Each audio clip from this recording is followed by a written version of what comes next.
because we all get it. But we have a light crowd to start. We also have an agenda, so we wanted to try to stick to it loud. And if you can find a seat that Jim won't say, we don't know. Okay, so the purpose of this welcome presentation, which I promise will be brief, is all about transparency. I don't think we've done a very good job over the years of sharing what the organization is focused on, what we've accomplished, what we hope to accomplish. And as Sally brought up in our letters last night at dinner, we are really looking for volunteers. It doesn't just have to be board members, it could be subcommittee. We're looking for fundraising ideas and fundraising participation. In the world of transparency, oh, come on, what are guys? Oh, I just fell asleep. In the world of transparency, like this conference is roughly $75,000 endeavor. And we do it every year, so it adds up. And we never want to stop doing it. Right? There's just too much benefit from it. And we want to get to the medical community, to research and clinics. And we want to give back to families. So when you add all that up, we really do need help focusing on fundraising. Can you click this slide? So I kind of did the welcome. I want to do some intros of the board. Talk about what to expect today, which already has changed 3 or 4 times overnight. A brief celebration of our 20 years and where we hope to get to in the next 20 years. So the board member, this is the best way to shame our, hold please. To shame our board members who have not given photos to Gretchen despite being asked repeatedly. But I'm Mike. This is Gretchen. Christine, Christine, Kim, Tim, Ashley. Serena couldn't make it, unfortunately, last minute, so hopefully she's watching. Is this live? Live. Hopefully she's watching. Hi, Serena. And last but not least, our newest board member, Maddie. So welcome, everyone. And I know you guys kind of out of order since we had a whole welcome dinner, but this is the board. If you need anything this weekend or forever, just let us know. Okay, so just expectations for today. We shortened the Rare X. We are doing something for Rare X, right? And then we're going to have Amanda come talk about the book that she wrote, and you all have a copy of that. It was in the welcome packets, right? So then we're going to head to the pavilion where we ate dinner last night for lunch.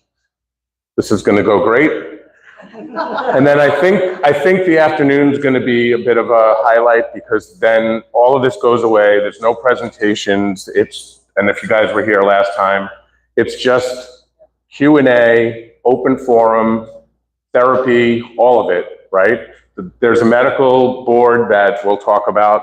They're going to be here as a medical panel to answer questions you guys have. We're excited about it. Maddie's going to explain more, but this is the first time we've kind of formalized a medical advisory board that will be our liaison to the medical community. And then that will be followed up by the parents' day in the life, just forum. And we have some conversation starters, but based on this group, we don't think we'll need them because everybody will be vocal. We have some pass around mics. So hopefully everybody will be super interactive with that. So this has been a 20-year journey, and it's just interesting when you look back, like what happened with technology over those 20 years. I mean, Facebook was in its infancy. I won't read every one of them, but like we've been here before the iPhone launched. So the communication has really changed the way we can reach out to you guys, to the medical community, to one another. So, you know, I'm sure it'll come up later, but when like Jake was diagnosed, there was just so little information, no website, no way to communicate like Facebook and Instagram and WhatsApp and Messenger and all the other things. So it's really enabled us to have this connection even when we're not in person. So it, you know, for better or worse, technology has enabled us to get closer to the community. the first PKS conference, Dr. Pallister was there, which was kind of amazing for us to put a name to the person who helped identify this syndrome. And he was great with the kids. He was quite a character. He's passed away since.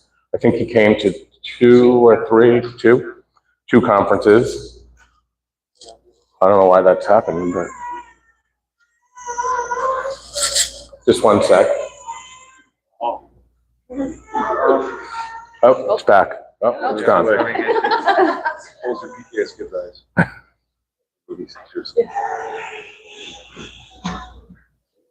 Let's see what's next.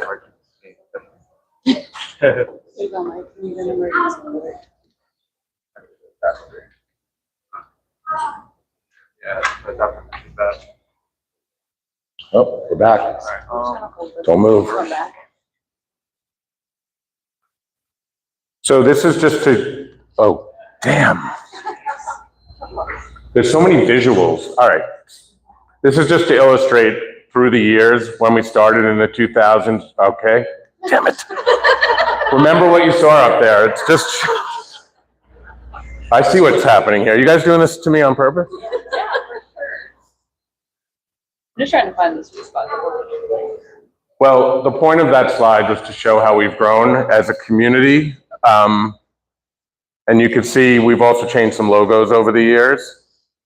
But we started out pretty small in 2006 and started to take off in the 2010s, and that kind of maxed out here with 50 families around this year. So you can just see how it's grown. And I'm going to go quick while we still have visual. So this is our mission, right? I'm not going to read it to you, but there it is. This is why we were founded back in 2006. And some of the highlights, besides, like, the website doesn't get a lot of love because it's just, you know, table stakes these days. Everybody has a website. But it's super important to be able to type in Pallister-Killian syndrome or PKS. And that's why we buy those keywords on Google. We don't want anyone going down a rabbit hole. They should find our site first. They should know that they're connected to families and people that understand and get the resources that they need. Back in the day, like I think it was maybe 2010, we did a big direct mail campaign, believe it or not, outbound to pediatricians and geneticists to try to raise awareness. We sent them a packet about Pallister-Killian syndrome. We've connected with over 500 families. There's international foundations that you all probably know about, but if you're new, there are probably a half dozen or more across the globe, with our friends from Italy and Samantha here to represent. There's been 10 conferences. We've raised over $650,000, and 150 of it has been channeled right back to medical research. We want to grow that. And we've granted over $50,000 directly to families for our giving grant, which we'll talk about as well. And in terms of research papers, I was blown away. We've personally been, well, not personally, but as an organization, helped with 6 research papers from Dr. Ko. But Nick from Australia, if you guys know him from the Australia PKS, he has given us a document that shows over 250 research papers that mention or focus on Pallister-Killian syndrome. And we're working to get that on our website with links, because it's quite astonishing that I didn't even know that existed, that many. All right, this is the best part of the presentation coming up, but without the visuals, it's not going to be very good. So I'm going to ask you guys to give us 1 minute while he changes out the cord. Good? Yep. Sweet. So the most important thing for us is the friendships that have formed over the years. They do, well. That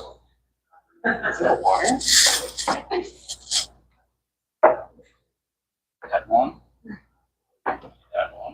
We can blame Mike's computer. Yeah. This is an Apple product issue. It's not a MacBook. It's a Surface. Even worse.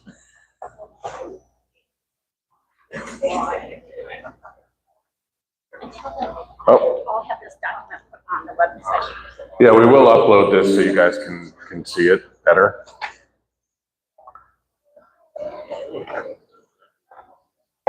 Ready. Big shout out to the IT guys.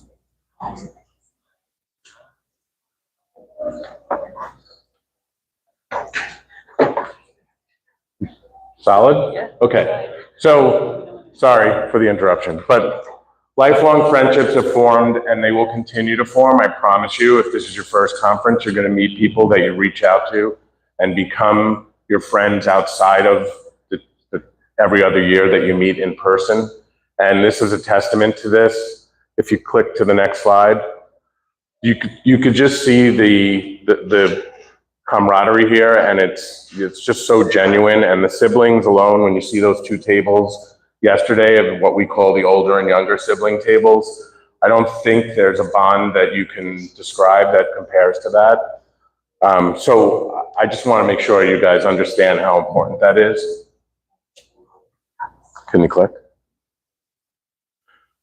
That, sorry. This whole thing has thrown me off, but this was just supposed to be a little funny clip of Tim and my daughter in the photo booth. So if anyone can replicate that on Saturday night, that would be great. And I have a feeling the audio video that I just had teed up is not going to work.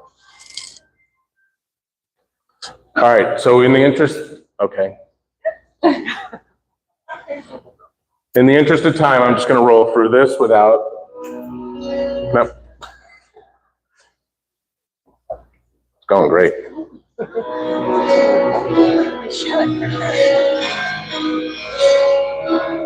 We just wanted to highlight what we, son of a.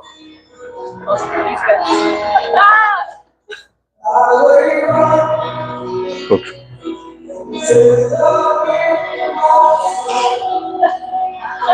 This would have been a lot funny if I did it all in one shot. Sorry. Okay. All right. Well, that worked exactly how I hoped it would.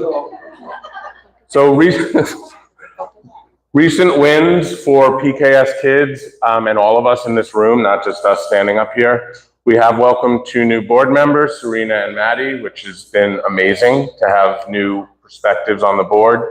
Unfortunately, Kate stepped down, so +2, -1. That's how these things work. We're sorry that, she had to step down by her own choice, but we're really grateful for her service. And unfortunately, she couldn't be here today for all of us to thank her. On the financial side, this is the first time we've had sponsorships, and we hope that it's just the beginning. We've had a family come forward. We have Maru, if you've met Maru and his family last year. His daughter Asita has PKS. They couldn't make it this time, which we're really upset about, but he has an annually recurring grant from Goldman Sachs to PKS, thanks to him, who's just a parent that realized he could ask his company to step up, and they did. So hopefully we'll all take some inspiration from that. And then Emily Peters, Simon's older sister, works at Pfizer, another example of that, and they were very generous and came through with a donation for PKS kids to help sponsor and offset the cost of this conference. From a support perspective, as we're going to get into, we established the first official medical advisory board. Those are the doctors that are participating for the inaugural board, and we hope to expand that to specialists in the fields as resources for families. We'll get into this afternoon what they're going to help us with and what the expectations of the board are and how you can, reach out to them. On the organizational side, we intend to update our bylaws. They have been written to be, I think it's been 20 years since they've been updated. So it's time. And I'm not joking, if anyone knows a lawyer that we don't have to pay a lawyer to review them, we don't need them to write them. We just want to make sure we're not missing anything. So please let me know. And we're encouraging new board members to join. So if anybody wants to understand it doesn't entail much, right? We meet monthly, we have biannual conferences, but we'll happily, any one of us will talk you through. If you have any interest, that would be amazing. And we do want to introduce subcommittees. That means you don't have to be a full-fledged board member, but you can say, I would like to help with fundraising or for the events, for grant writing, or anything legal if you know somebody. So anything to add? I keep just, no? Keep going? Okay. All right. From an investment perspective, we're lucky enough to have funds in the bank, and admittedly, shame on us, they kind of sit there waiting for the next conference, or we have enough to give to the medical community, but we need to invest that. We need for it to be earning money and compounding. So we're reaching out to an investment company that can help us through that. Again, if anyone knows people in those communities, please let us know. It never can hurt to have someone who has a connection to an actual PKS family. And I mentioned from the fundraising perspective, we have these sponsorships. It's just getting started. Most people in this room probably know somebody that works at a company that would do this, or has a wealthy friend or family member. It would be great to reach out to them. Sometimes it takes a little more formality to show them a sponsorship sheet. The first one we did that I put together was pretty bad, and it was too high priced. The price points were too high. We're gonna revise it. So even $1,000, like, or any amount of money, but when we're talking the conference or companies, it would be great for everyone to reach out. And individually, we really don't want to rely on you guys to have to do this, because you're the ones we're trying to help. We get that. So it's kind of like a circular reference, but at the same time, when we do a box pool for the Super Bowl, or we do March Madness, we admittedly don't get a lot of interaction from the community. And it would be great if everybody just did one box pool for $10 and gave half to PKS. It would add up to thousands of dollars, like really impactful. If everyone would participate, would be great. So last but not least, from a support perspective, we are hoping to establish a consistent flow of research and clinical funds for the medical community. We intend to ask the Medical Advisory Board for their advice and guidance in that, but we want to commit to a monthly or a quarterly or even an annual fund so that they can count on that consistency. It's not okay for us, or I mean, it's okay, but it's not ideal for us to just do it and 18 months later realize we can do a little bit more. We want to commit to a consistent flow of funds for new clinic, potentially, and definitely research. Consistent family outreach. There was an idea at yesterday's board meeting to start up the virtual town hall meetings, to do it on likely Zoom, have a topic, and we're going to start that in a couple of months. So we'll reach out to you guys via email and on social media. But I think it would be really nice to have a topic, whether it's, you know, special needs trust 1 month, or it's how to do a medical binder and medical one sheet to be prepared for appointments. There's endless topics that everybody will be interested in. So please let us know if you have ones that you'd like to see highlighted at those. And then the giving grants, we talk about that a lot. We try to encourage you guys, and people have done it. If you have a need that is not covered by insurance, reach out to us. We'll figure it out together. Maybe we can't cover it all, but as long as we have the proper documentation, we're here to help. That is the whole point of this. So that was it for me. I'm sorry it didn't go off exactly as planned, but does anyone else on the board have anything to add? Nothing? Nailed it. You crushed it. Oh.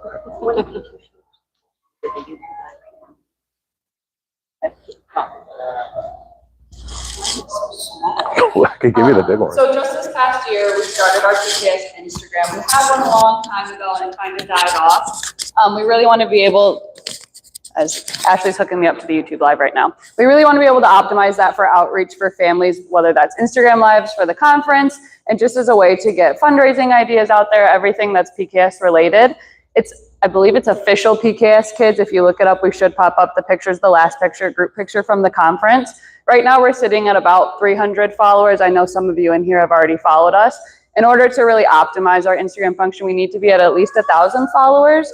So we would love to get everybody in here to follow at least the Instagram. Obviously, Facebook is another huge tool. And then Ashley set up the YouTube live. I'll let her talk about that a little bit more. Yes. But if you follow the Instagram this weekend and message us a heart, we're gonna kind of make it a game and we're gonna incentivize it. So we'll draw a name at the end of the weekend for anyone who has followed or is following us, and then you'll get a $50 credit towards the PKS store. Encourage your friends to follow, share it. The more that we can get eyes on it, the farther out the information is gonna reach. So as far as YouTube goes, I just think that it's going to be a good tool. I know that in the past, we've never done a live stream for conference, and families have asked year after year, are you guys going to live stream it? Are you going to live stream it? And there just was never a way that we could figure out how to do it. So we figured, why not utilize YouTube? It's already a platform. Why not use it for what it's there for? And so if you could subscribe, that way when we do have lives, or we can have more lives and just do fun little things during off season when we're not having conference, just as a way to interact with one another. Just a fun tool to be able to connect, and the families that aren't able to make it here in person, it's a way for them to get this information at the same time we all are here. So encourage your family members, encourage your friends to just follow all social media platforms that we have to learn about what our community is doing in the moment. I don't want it up. So what's next? You are next. I am next. Yeah. We're getting, Ashley's gonna get the mic back and we're gonna go over Rare X. People have been at the conferences in the past, have probably heard it mentioned. It's on our website as well. We really want to encourage participation in that, families as well as the doctors. It's a huge resource for our community that's being underutilized right now. So Mike's going to pull up the PowerPoint and Ashley's going to go over what Rare X is, and then we're also going to go over some of the data that we were able to get from them to kind of highlight the areas that we have research in, but also areas that we're really lacking in. So I'm going to give this back to Ashley and I'm going to help Mike here. Good. Yep, good. Now we just have to get it on the screen. Thank you.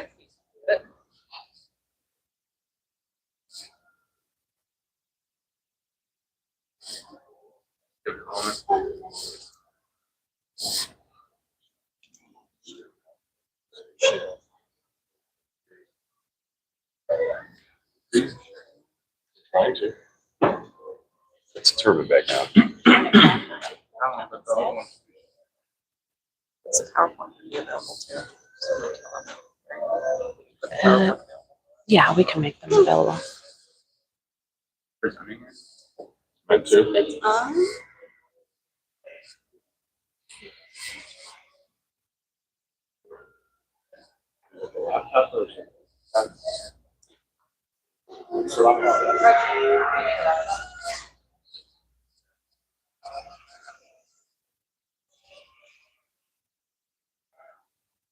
I should move the podium here. I should move the podium.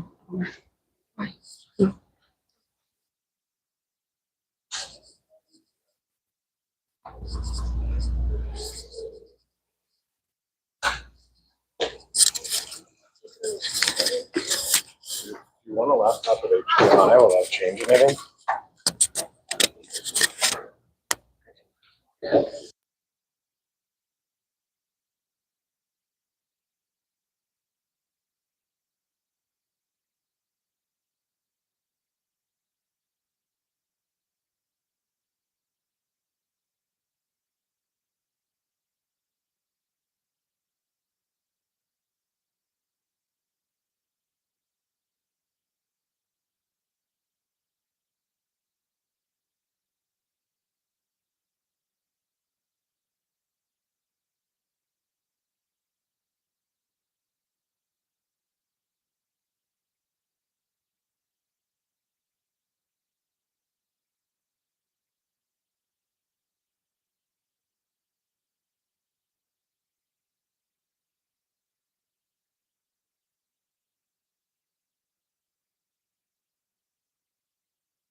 Okay, you want to go over to the next one? So my name is Ashley, for anybody that I haven't spoken with yet or met. This is my son, Philip. He's not here today. He's also the little photo on the RareX flyer that you have in your folder. And I want to preface this by saying I am only a liaison for RareX. I don't have all of the answers to your questions that you might have, but I'm here to help you navigate as much as you can. So I'm gonna go to the next one. So what RareX is it's a research program that is part of Global Genes. And they work with many organizations with rare diseases, and it's all patient-owned data. So you as a caregiver, as a person affected with a rare disease, you go in, you put in your information. It's all self-reported data. So you go in, you start with your head-to-toe survey, and you kind of give whatever information you're comfortable with giving. And then based off of that, you'll get more surveys depending on how you answer that first initial one. Now, it goes into very many different systems of the body. And so it's just a way for researchers to be able to pull that information, to pull that data that you're reporting, and to utilize that in their research. Now, I think out of our entire community, there's maybe, do we have a number of, okay, so these are, I mean, there's less than 50, I think, families that have actually gone on and started reporting data. So that, based off of those numbers, it's really hard to kind of have a researcher go in and utilize what's there, because it's, you know, there's such few information. There's not enough information out there. But they're in over 83 countries. So over 83 countries can participate in this. I know that, you know, just from here, Asia, South America, Europe are some of the ones that PKS specifically, families in those regions, have done some surveys. So these are some of the age ranges. We have a lot of information for the older age ranges. I feel like from infancy to 3 months, there's not as much information. I mean, you can see here, we have all age ranges, you know, of our kids. And I just think that it's amazing to see, just kind of based off of the chart, how many people have been on the site to report different things. And you can go into these surveys and you can change things throughout the years. So if you don't get a survey, but you go in and you get a new diagnosis, or you're having new symptoms, your child's having new symptoms, you go in and you report that, and then it'll populate a new survey. It'll recommend a new survey for you to fill out, so that way you can report what is new or happening with your child, what is constantly changing, because, you know, things are constantly changing. So this is just showing between male and female, how many percentage-wise. It's pretty even split, you know, based off of this here.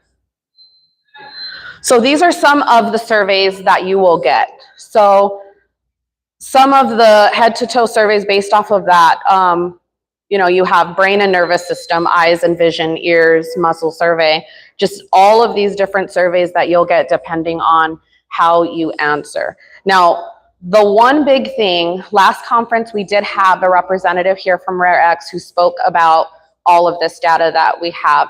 The one thing that she told us was there was only one genetic report that was uploaded. Now there's two, because after that I realized I never uploaded Philip's genetic report.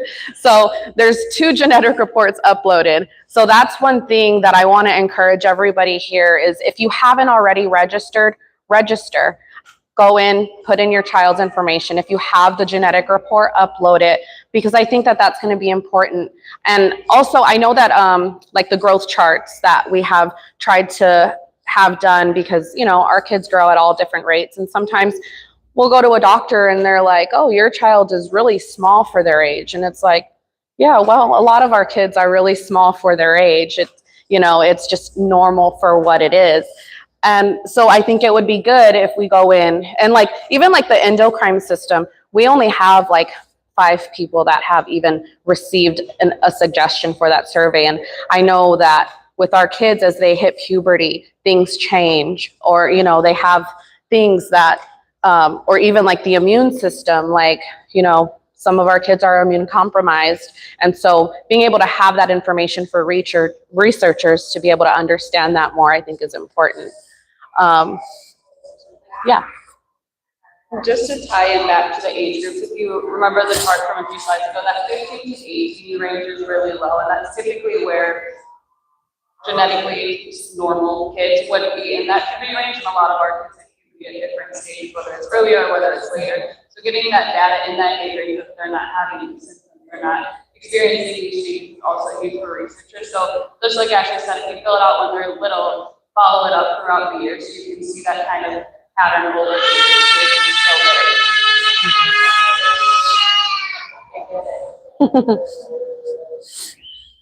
Okay, so this is just based off of the brain and nervous system survey. This is just some of the data that has gone in, and the ones of you that have gone in and done surveys already.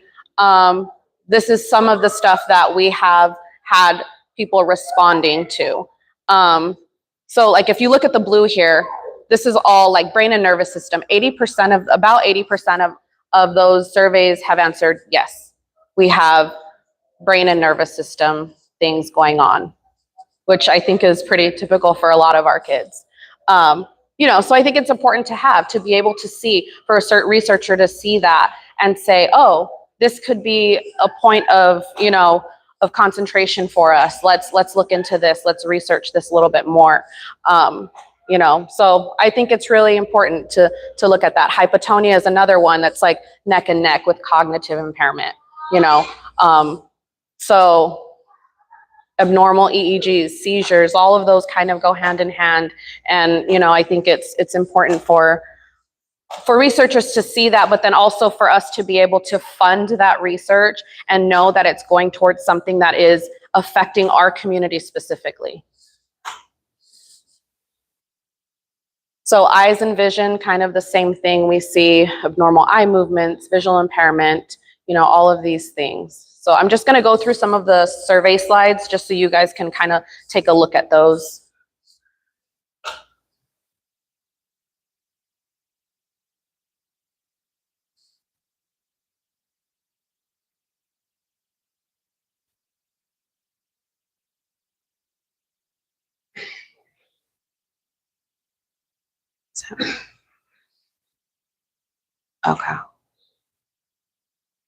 Okay, so just like you can see here, like this information, we don't have a lot of people reporting it.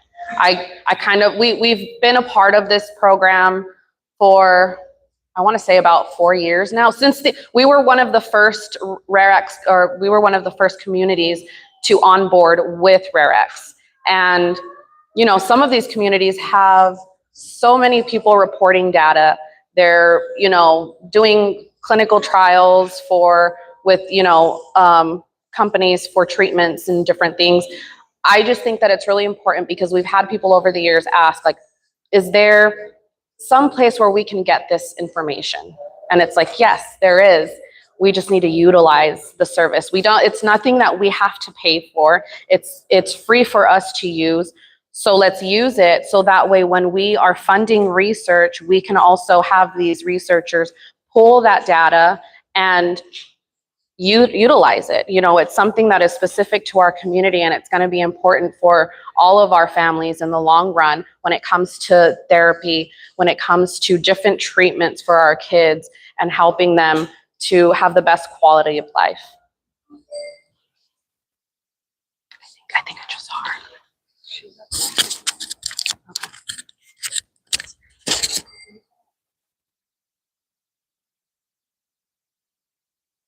Well, we get ready to switch over to our next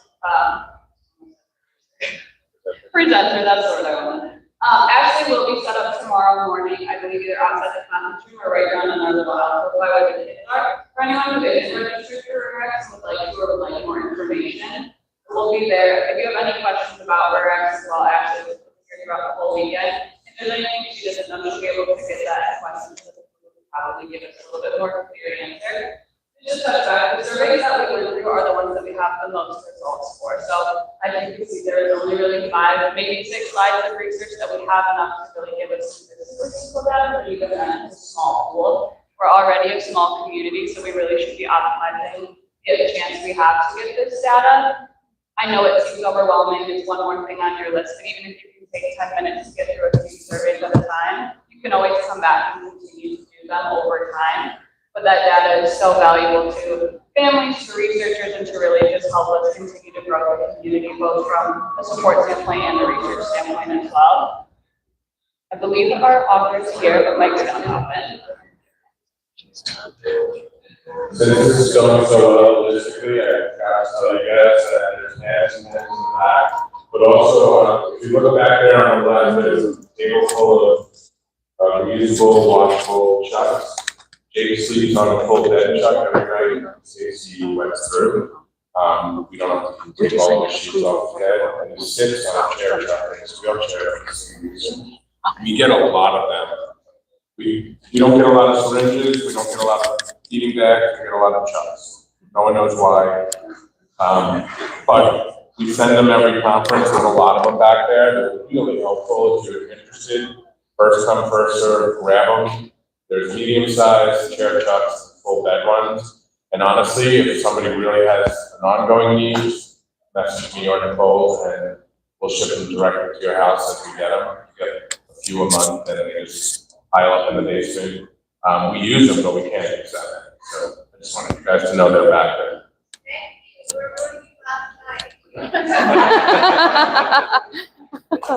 On that note, I think someone brought feeding supplies, extra food or something that are in the conference room, so that family wouldn't mind bringing them here, and anything you brought to donate or give away will keep in the bag. That's true.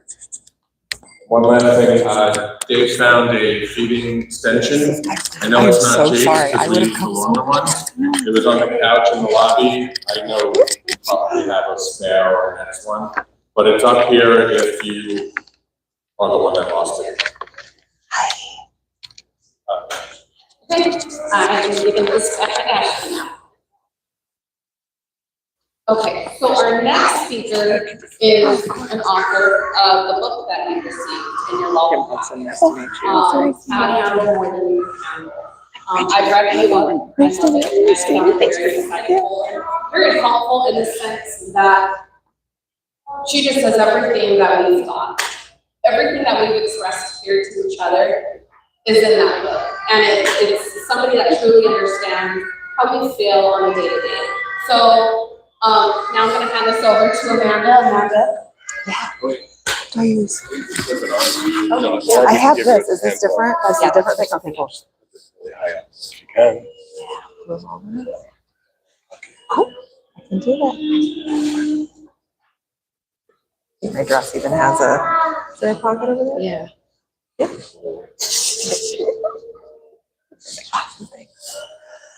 Hello, it's so nice to be here. I literally just walked through the door, and so I normally don't push it this late on presentations, but thankfully I live in Chicago, so it was only like a 40-minute drive. So it's so nice to be here. And last night, as I was prepping to come today, I was like looking through the website and seeing all the kids, all the faces, and it was such a cool thing to just feel like I could connect to some of your children already, reading their little bios and reading.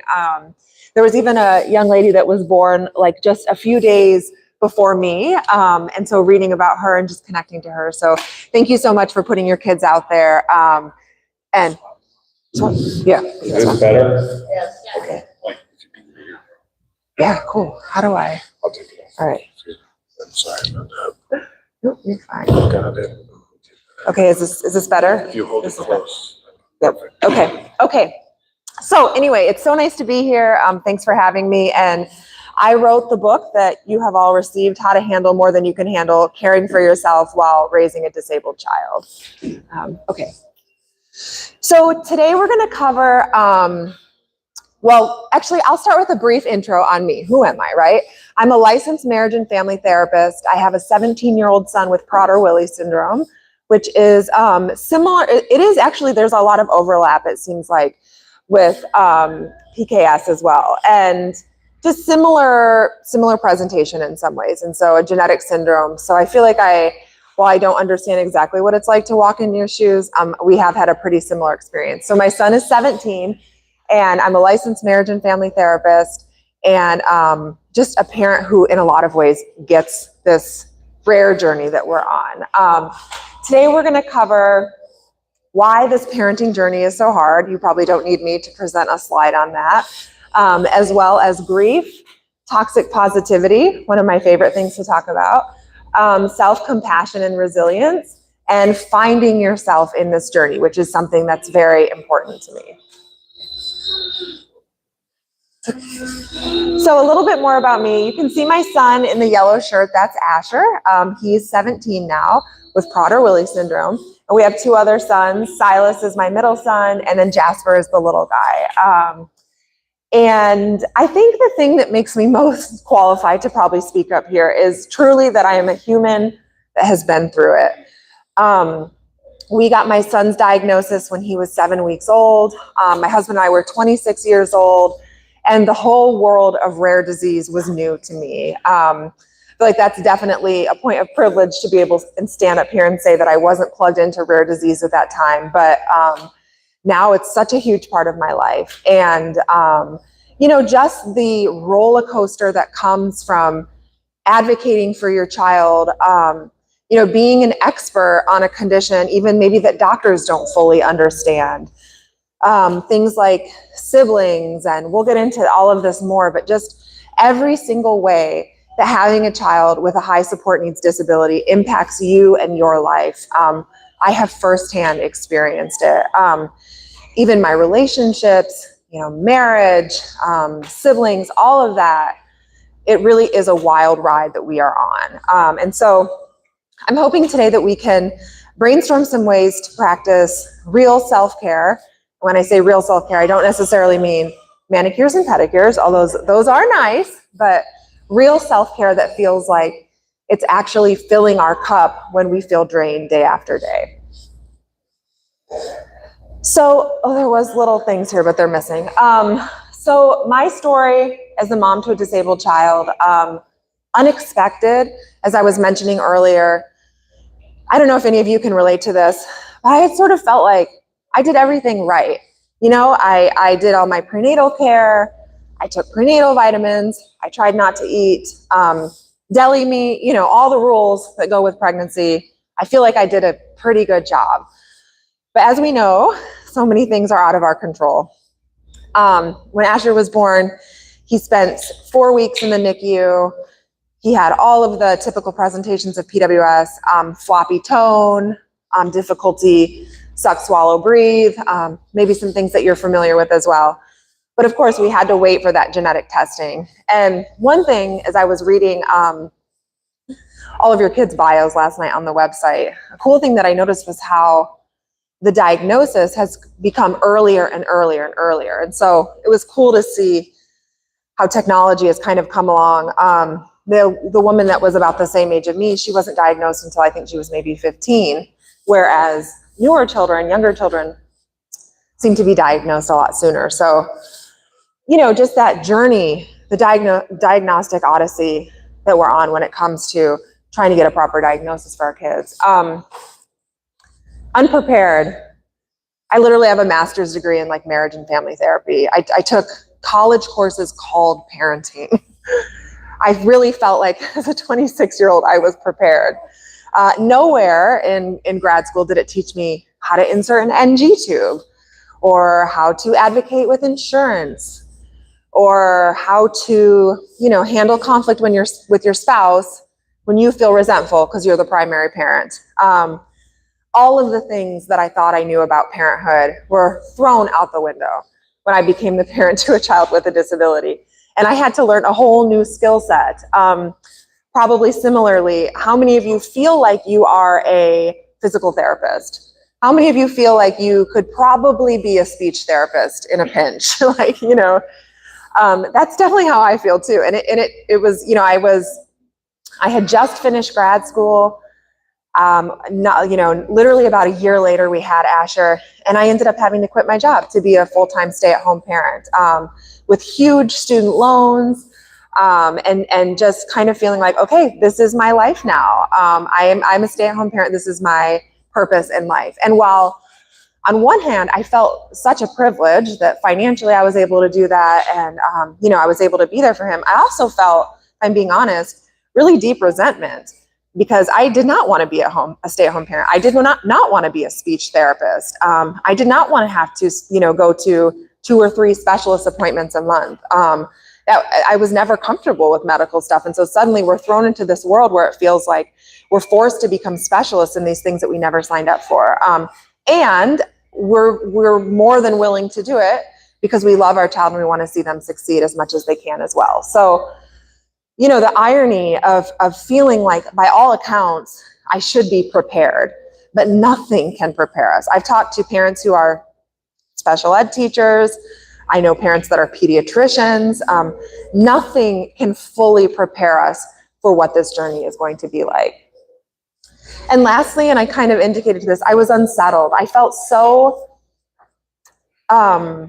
the word I keep thinking of is resentful. I just felt lost. I felt, you know, like ungrounded. Like, what is my purpose in life? What, you know, who is the person I am before the diagnosis versus after? You know, and that's something I always like to think about, is how has this journey changed you? The good, the bad, and the ugly, there's so much there, you know, but all of these things together suddenly thrown the curveball of parenting a child with pretty high support needs, and realizing, okay, this is life. What are we going to do with it? I know a lot of you can relate. So as I mentioned, parenting someone with a disability impacts everything. I mean, even parts of your life that you might think are untouched are probably touched by it. So the decision to have more children, right? Depending on where in the birth order your child was born, you know, for us, it was our first and we were young. And so naively, somehow we decided to have 2 other children. But those pregnancies, as you probably know if you've had subsequent pregnancies, were the most anxiety-provoking points of my life. Because once your eyes are opened to rare disease, you start to realize it's endless, the things that can happen.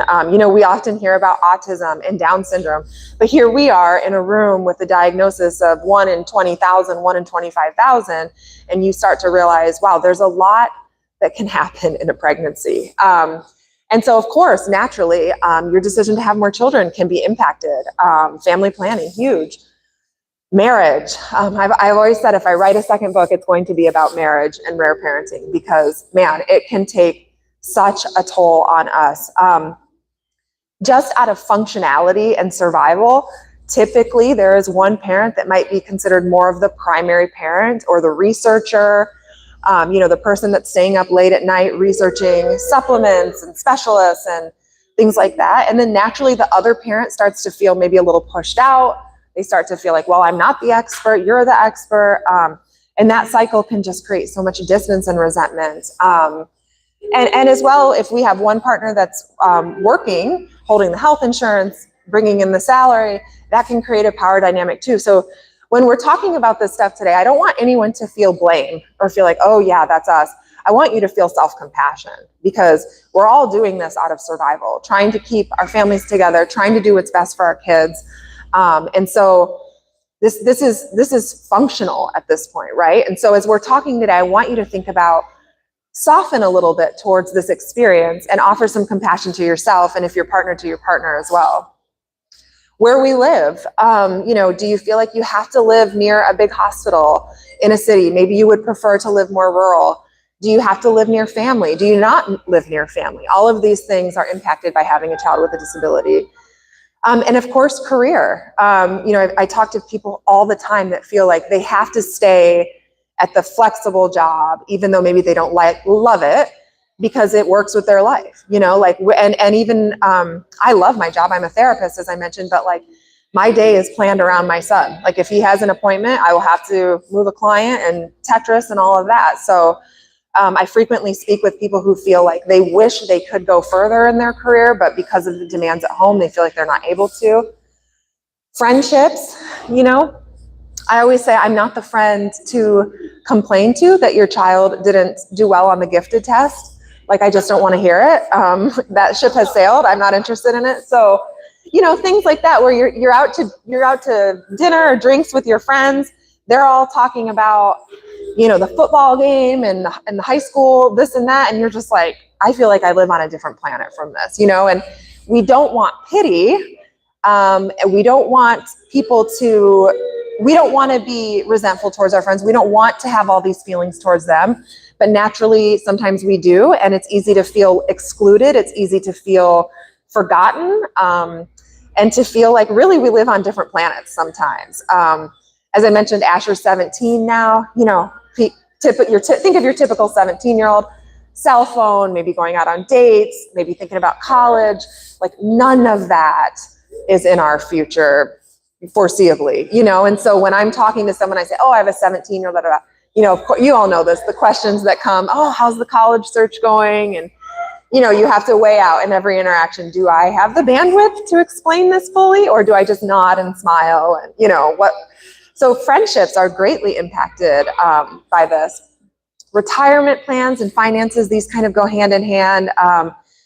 You know, thinking about realistically, like Asher could live with us for as long as we're alive, you know, that he will need care forever. So the question is, do we find a residential, or do we hope that we can find a residential home that we love and where he feels safe, or will he be with us? You know, these are huge decisions that all of that impacts every single one of these things all over again. And of course, finances, you know, special needs trust, ABLE account, all of this stuff that I'm sure you're all well versed in or will be soon.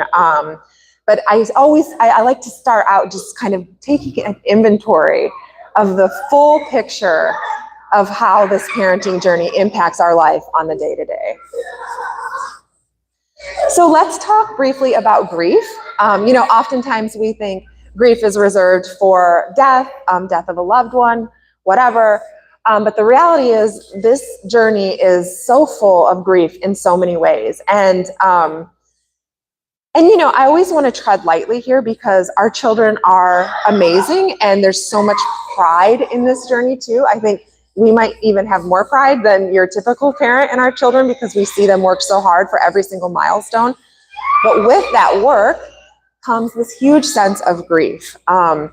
For me, when it comes to Asher, it's that struggle for independence. Part of Prader-Willi syndrome, if you're not familiar with it, if you were to Google it, what you would see is that people with PWS live with what's called insatiable hunger.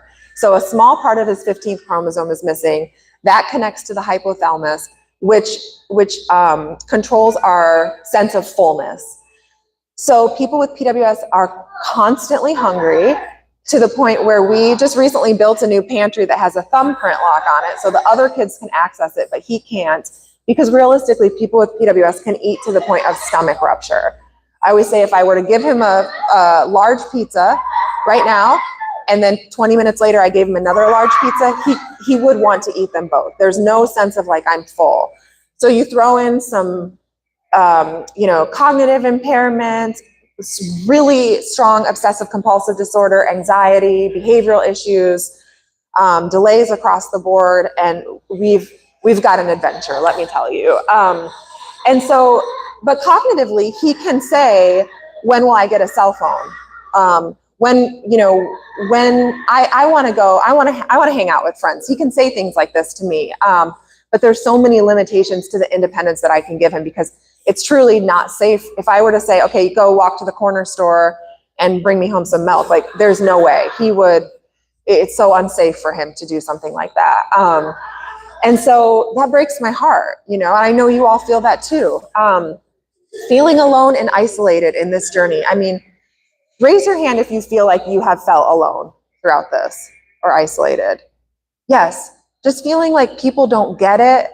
Even people that we love so much, even you know, I think I always say, like, my mom, I love my mom so much. We're very close. She will never fully understand what it's like to parent a child with a disability, because until you have walked it, you don't fully understand it. And watching our children suffer, I mean, the medical stuff that they have to go through, holding them down for blood draws, physical therapies that feel like they are painful and unfair. It's endless, you know, it's really endless. And that's even just the medical component of it. That's not even social or emotional, or even within your own home, feeling like there are times where life feels so unfair for our children. This is grief, you know, and you have your own pain points when it comes to grief. And so thinking about the things that you feel like you're not allowed to talk about, the things that you feel like maybe other people don't fully understand. Even as I'm talking today, you can think about what are my grief points? What are my like top 3 grief points in this journey? I think these are probably mine as I was writing this. And so I'd be curious, you know, yours might look different based on your experiences, based on your upbringing, based on your values, your own family of origin as well. So something to consider is where do you find grief in this journey? And also noting that it might change based on how old your kid is. My grief points when Asher was 6 are a lot different than they are now that he's 17, and kids his age are starting to look at colleges, you know. I would never say that one is harder than the other. I think it's just a different chapter in the same book kind of thing. Okay. So when I talk about that grief, and even when I talked about, you know, think about in your own life, what are some pain points? Acknowledging and caring for our grief is a key part of reconnecting to yourself as you parent someone with PKS. What does that mean? Like, when I talk about identity and maybe how my identity has shifted and how at certain points in my journey I feel like I've lost my identity, maybe you're there now, or maybe you have been there. I think especially when Asher was little and I was thinking like, my gosh, am I ever going to go back to work? Are we going to be able to have more children? Am I going to be stuck in this house like as a caretaker for the rest of my life? These are real questions that I had, and you might be having as well. And you think like, man, what was that version of me before I became a parent? Like, I remember like being in my 20s and like going to Lollapalooza and like, you know, just like the most carefree, happy, like there were points in my life where that girl was gone. I mean, I couldn't even remember what it was like to go to a concert, you know, let alone like a whole 3-day music festival. By the way, that's not happening anymore either, but we can dream. Actually, I don't think I would want to go anymore at this point. So, you know, just thinking about who you used to be versus who you are now, and somewhere in that muddled mess it's still you. It's still you with your values and your passions and what brings you joy. And so thinking about how grief, part of our grief can be the process of losing our identity from being a caretaker. And like I said before, our grief ebbs and flows based on our child's age and where we are. So just continue to think as I'm talking today, what are times that your grief has been triggered in this journey?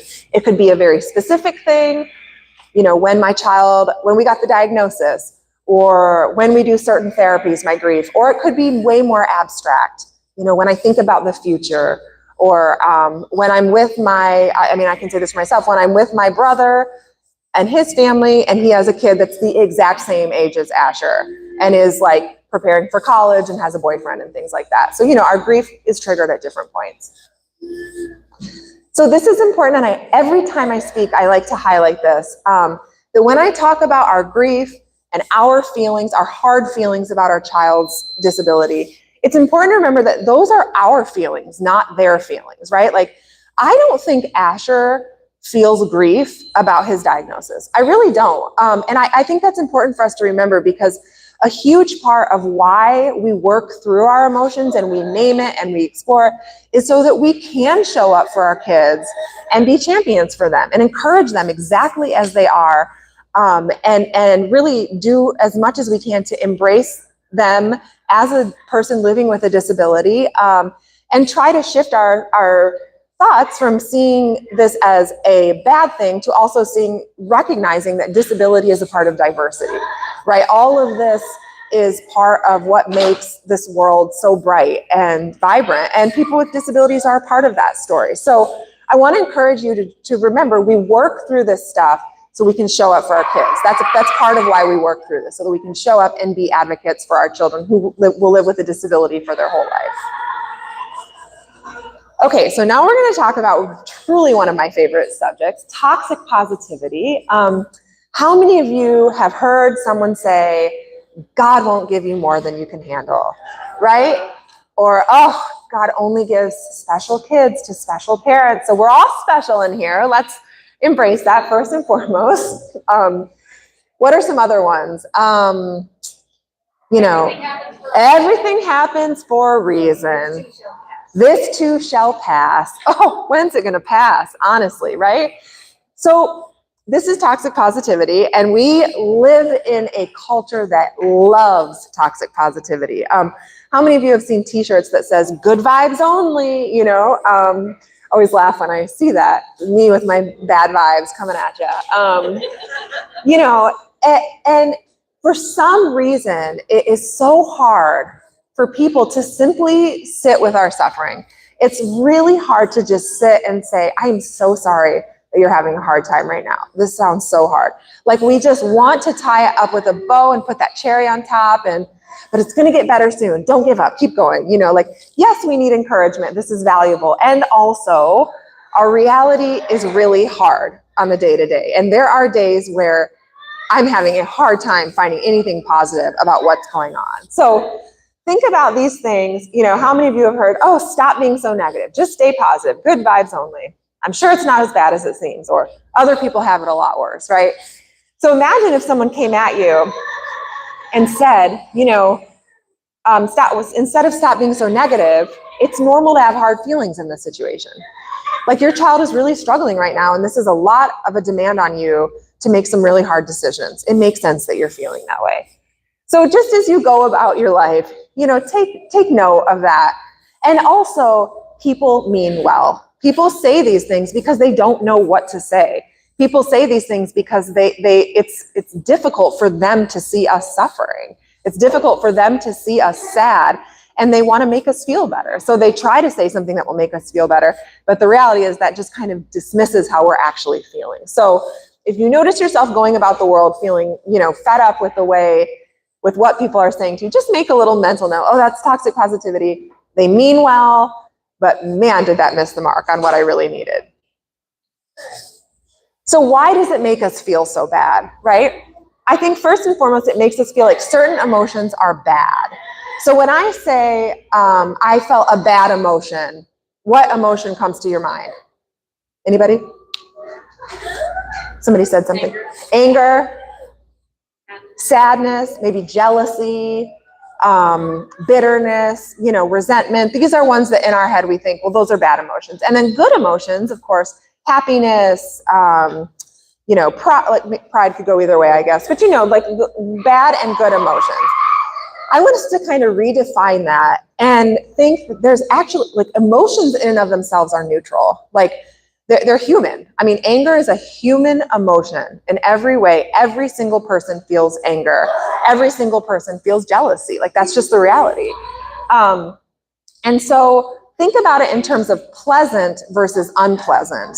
There are emotions that feel really good to feel. When I'm happy, that's a great place to be in. When I'm sad and angry, that's tough. That's not so pleasant, right? And so instead of thinking about it in terms of good and bad, try and think of it in terms of pleasant and unpleasant. Toxic positivity dismisses our actual feelings. We'll talk about this more, but we never really have the opportunity to then process them because we feel like we're not allowed to feel them, right? And lastly, it makes us feel like other people can't handle our real emotions. And so we slowly start to learn, okay, I'm not going to tell the whole story to that person, or I'm not going to be vulnerable with this person. I know that they can't handle it if I'm feeling really mad, so I'm just going to put a smile on my face. And more we start to push away the reality of what we're feeling, which ultimately means that we never really get to process it or face it and work through it. So we're going to go through this cycle of invalidating our emotions. This is like the most scientific thing I've ever made in my life. It makes me happy when I look at it. but I want to start with a trigger. So can somebody give me a trigger, meaning something that happens that might trigger like anger, sadness, resentment, that might be typical to happen with your kids? Does anybody have an example? Oh, toxic positivity. Okay, perfect. Okay, so let me think if that would work. That's a good one. I need one where it's like something about, let me think. Maybe something that, yeah, okay, thanks. Yes. Like getting pictures from your family and kids doing achieving things. Oh, that's a good one. That's a good one.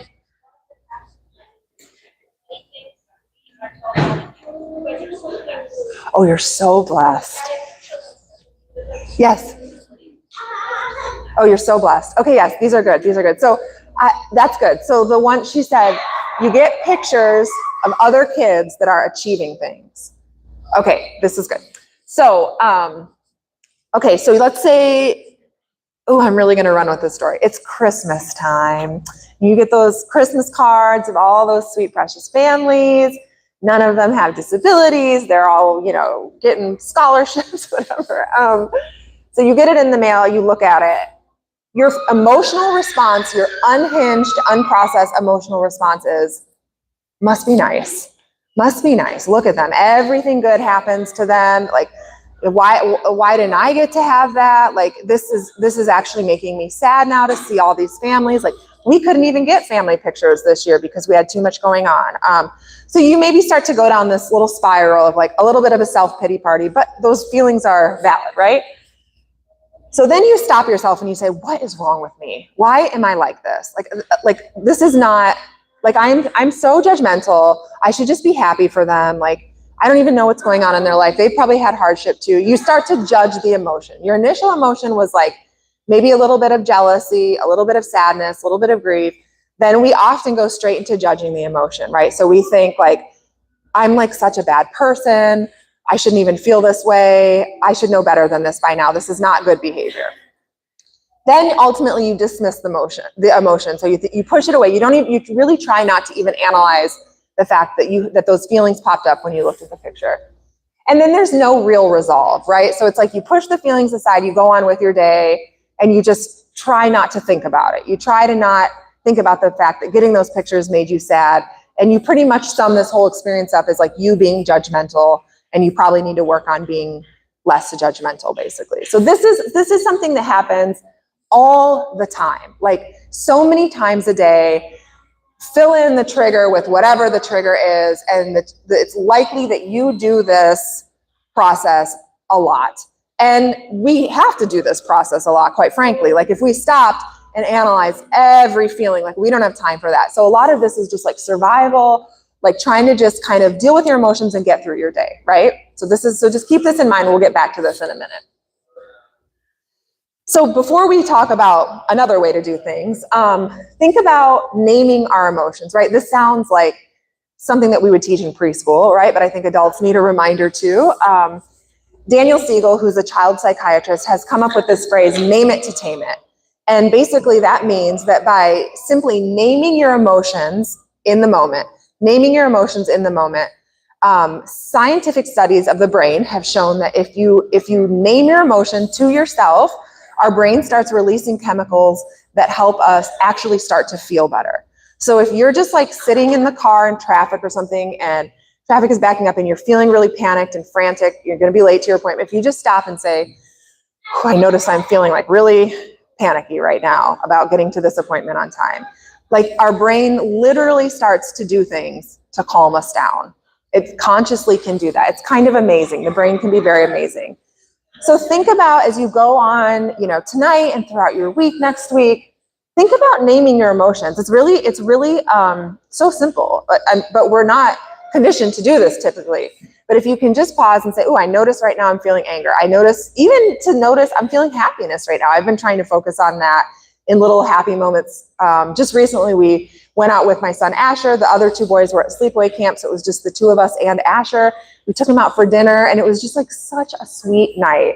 And Asher struggles with a lot of behavioral stuff, but everything was just like so great this night. And when I got home, I was like, oh, that was really nice. Like that was such a fun night. I'm feeling really happy in this moment. So we can do this with those tough emotions and those like more pleasurable emotions too, to just pause and say, what am I feeling in this moment? And so, you know, some of us that maybe aren't wired this way, my husband's an accountant, so I've had to explain this to him in depth. But you know, like you could get there's like feelings charts, you know, you could, if you know, there's lots of images like this, but just to help remind us of what emotions are, because sometimes I'll say to a client, how are you feeling right now? And they'll say, oh, I'm feeling upset. Like, well, what does that mean? Or I'm feeling bad. What does that mean? So try to get in the process, just like we would teach with our little ones, how to label a feeling is a skill that actually can be quite useful when it comes to processing our emotions. So Allison Dinnan says, so much of our pain comes from having never been allowed to grieve what we've lost. So much of our pain comes from having never been allowed to grieve what we've lost. I love this quote so much because it gives us permission to face the pain, right? Without the caveat of, but I love my child so much. You know, I think that's something that I've struggled with, is that I often talk about the hard parts of parenting a disabled child. And also, I always feel the need to say, but I love Asher so much. But I want to remind you that that love part is obvious. It's okay for you to pause and think about how this journey has been hard for you as well. That doesn't take away from your love for your child. All of this exists at the same time. So resilience, and I love this picture. I picked this picture on purpose because it's like this little boat that's in the middle of this giant storm. And I just feel like so many of us can relate to that. What does real resilience look like? I think we have this misconception that resilience looks like always going no matter what. It looks like bringing your A game in, you know, and kind of like no matter what, you're just getting things done. But when I think about real resilience, I think about running a marathon. Has anyone in here ever ran a marathon? Raise your hand. Okay. What were you like after you, like right after and like the next day or two after you ran the marathon? Was it pretty? No. It's like people like lose toenails from running marathons, and like, right? It's like kind of gross. But also an amazing accomplishment. And I think about marathon runners and how after you run a marathon, it's like about recovery. You know, maybe you're going to get a massage. You're really mindful about the calories that you're eating. You're stretching. You're taking some off days. You're easing back into exercise. Like when you've been through a marathon, and I would argue that we are all running our own version of a marathon, we have to have time to recover. And I think that is what sustainable resilience looks like. We're not talking about, you know, sprinting a 5K and then the next day getting right back at it. Like we are talking about something that is taking a lot of time and energy. And just like the marathon runners, we have to take time to recover as well. It looks like meeting our emotions with care and tending to what we need, right? In the same way that a marathon runner might get a massage or might really focus on stretching and recovery, we need to do that emotionally for ourselves as well, so that we can keep going, because this is going on. This is happening. We're waking up tomorrow and probably having to do the same thing over and over and over. So that recovery and repair is such an important part of this journey. So here we are back to this little chart, and I changed it this time. So let's talk with our same trigger and think about a different way that maybe this could go down. So there's that trigger. We get all those Christmas cards with all those sweet, beautiful families. We notice ourselves feeling some jealousy, feeling a little bit of, you know, a little bit of self-pity, a little bit of like sadness. Instead of saying, why do I always do this? Why do I think this way? Why am I such a bad person? What would happen if we said, it makes sense that I feel jealous. It makes sense that I feel sad when I look at these families, because there are things that we are missing out on. There are opportunities that my child will never have that this kid gets to have, and that makes me feel sad. Like, do you see the difference of using self-compassion versus self-judgment, and how when we use self-compassion, that actually opens us up to start to think about, what do I need in this moment? Like, how can I take care of myself right now? I think it gives us the opportunity then to look inward and think about, what is something that would help me in this moment? And, what does that mean when we identify self-care? Maybe it just means like, I just need like a minute to myself. I need to just like simply acknowledge that I'm feeling this way. I need to go for a walk. I need to, whatever the thing is that you need to do to try and bring yourself back down and just like acknowledge your emotions with compassion. And then that actually helps us to develop resilience. The next time we look at a picture, the next time the holidays come up and we get all those cards, we can say, I know that this can be tough for me. I'm just going to set those cards over there until I feel ready to open them, because right now it's going to feel really bad if I open it. That's self-care. That's resilience, right? Maybe you get those cards and you just throw them out. That's also okay. You don't have to tell anyone that you did that. It's totally fine for you to do that, So meeting your emotions with self-compassion is really revolutionary to how we handle pain in our lives, how we handle grief in our lives. So finding yourself and meaning. Is anyone familiar with Viktor Frankl? He was, just this amazing, I think he was a psychiatrist actually, and he was a Holocaust survivor. And he realized in his process of being in the Holocaust that if you had a sense of meaning in your life, this meaning is very broadly defined. It can be religion, it can be God, it can be your family, it can be your legacy. There's a million different things that we can find meaning in. You are more likely to survive hardship and trials. And so I think as parents of kids with disabilities, it's important for us to think, where do we find our meaning in life? What brings us joy? I sit down with parents all the time that are parents of disabled children, and I say, what brings you joy? You would be so surprised to hear that most people cannot answer that question. They can tell me what used to bring them joy. They can tell me that their kids make them happy. But when it comes to any more than that, it's very difficult for a lot of us to acknowledge, where do I find joy in my life? Because we've lost touch of it. And I say that with such compassion, because of course we've lost touch with it. We're like in crisis mode a lot of the time, and there's no time to go after the things that bring us joy, right? But I want each of you to be able to answer that question. And the answer can be very, very small. Like for me, I love being outside. Like I love going on a walk when it's like nice outside and just like seeing flowers and grass. Like it really is that simple. That gives me like a little dose of happiness. I love horses. I love animals. I love, there's a million things that in any given moment can give me a little dose of joy. These are things that I have learned to like actively go after in my life. On a day when I'm feeling really low, I just kind of tell my husband, I need to go for a walk. I need to get outside. And maybe it's not that simple for you, but I would be thinking about, what are the things that bring you joy? Because those really are the things that we need more of to get us through the hard stuff. If you think of your life like a bank account, I say this when I work with couples a lot. If you have like we're always withdrawing, right? Let's say like joy and satisfaction and like all of that, we're always making withdrawals. Like, okay, I'm going to stay up late to do this thing. Okay, there's a little withdrawal from our like joy bank account. I'm going to take my kid to this really, really hard appointment that I know is going to weigh heavy on me. There's a little withdrawal right there. We're making all these withdrawals. Like, when are we putting into the bank account, right? Like, what does it look like to invest in your sense of joy and life satisfaction? So doing things that make you happy, that is an investment. That is putting money in that bank account that helps get us through the hard times as well. So I would ask you these 3 questions, and you can, write this down, or you can think about it just throughout your week. But like, what brings you joy? Who are you? And how has parenting someone with PKS changed you? And these are like hard questions, right? Like, but I would love for you to consider them and think about how this journey has changed you and what brings you joy and helps you find meaning in this life. So a few reflection questions, and I'm looking at time. What time did I start? Am I good? Like, we're okay. Well, okay. I don't have that much time left, though. I mean, whatever. Okay, so a few reflection questions. Are you connected to your sense of self?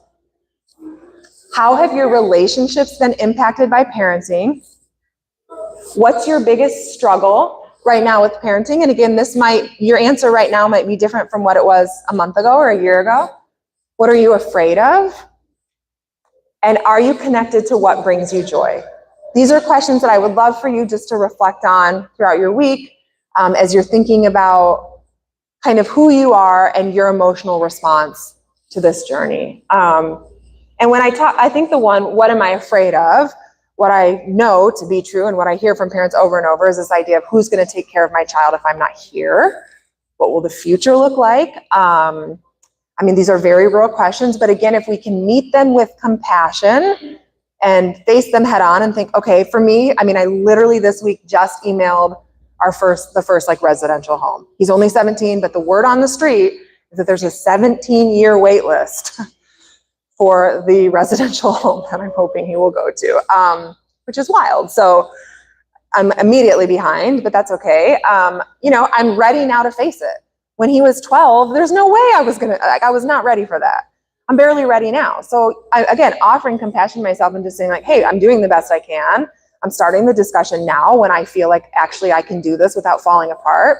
It is what it is. We'll keep moving forward, you know? So again, when you answer these questions, give yourself the compassion that you deserve. Give yourself just grace as you think about why you have the response that you have.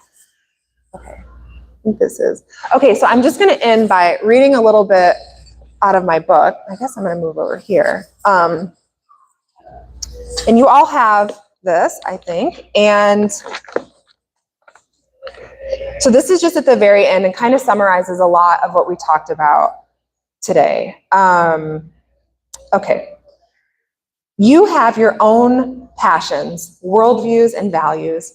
You have lived your own unique life, shaped by experiences from your childhood, culture, religion, and all the other factors of your story, the good, the bad, the ugly, and everything in between. Parenting a disabled child may very well be your most life-changing experience, but there are many, many other factors that make you who you are. Finding meaning in parenting a disabled child can help you build a bridge from the person you were before your child was born to the person you are now and who you will become. This work can lead you to a choice, reinforce a worldview, make a worldview crumble, or light a fire inside you to create something that makes the world a better place. The question is, who are you? Who is the whole you in light of, not in spite of, your role as the parent to a disabled child? Your parenting experience has no doubt changed you, but your core self, values, passions, fears, joys, it's all there. And it's important that you give yourself permission to be the whole you as you consider your sense of self and where you find meaning. I'll never dismiss the hard parts of parenting a disabled child, but with the lowest lows come some of the highest highs. When you've spent endless hours in physical therapy with your child, watching them muster up all their strength to tackle a milestone is earth-shattering in the best way. Seeing your baby smile, make eye contact, come out of a surgery or seizures, these are the moments where you find real meaning in your life. On a larger scale, applying your awareness of disability to your worldview can look like realizing that disability is a normal part of diversity and seeing beauty in all people. This is both simple and revolutionary all at the same time. Being the parent of a disabled child has fundamentally changed the way I view the world. I now understand that all emotions, not just the pleasurable ones, are meant to be part of life. I now know that the goal is not pleasure. The goal is not perfection. What is the goal, you ask? To be present through all of it. There's so much beauty and value scattered throughout the experience of parenting a disabled child. We get to be a companion to our child through all of life's ups and downs. Parenting is the hardest job, but parenting a disabled child with compassion, advocacy, vulnerability, and balance, that's often the hardest job. We are the keepers of our child's life, often responsible for decision-making and future planning, and not just for 18 years. It could last 1 year or it could last 60. And if I'm being honest, either option terrifies me. But I can do it and so can you. Scattered amid the joy and grief, somewhere under all the caretaking responsibility is you. You're not the same person you were before parenting threw your world upside down. You've changed, but you're in there. You're allowed to be more than just a parent. You're allowed to have complex emotions about your parenting experience and not feel like you have to add the caveat, but I love my child so much, because love and pain can coexist. I've often heard people say something like, take care of yourself, you owe it to your child. But that rhetoric is part of what makes us feel guilty about having complex emotions about parenting. Our child cannot be the sole motivation for our well-being. You deserve to be fully whole, a person who feels all the emotions without self-judgment, a person who advocates for their child and for themselves. You deserve care, love, and self-compassion. Take care of yourself. You owe it to you. Thank you.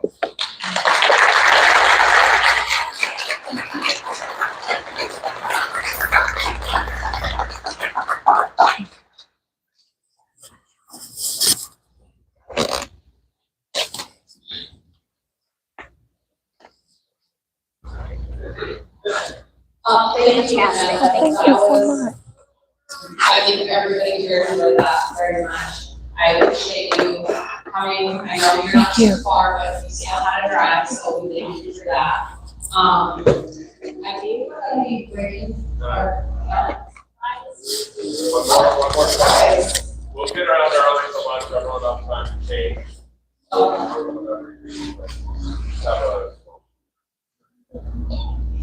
So we are honored to be able to have one of our parents present on some special needs planning.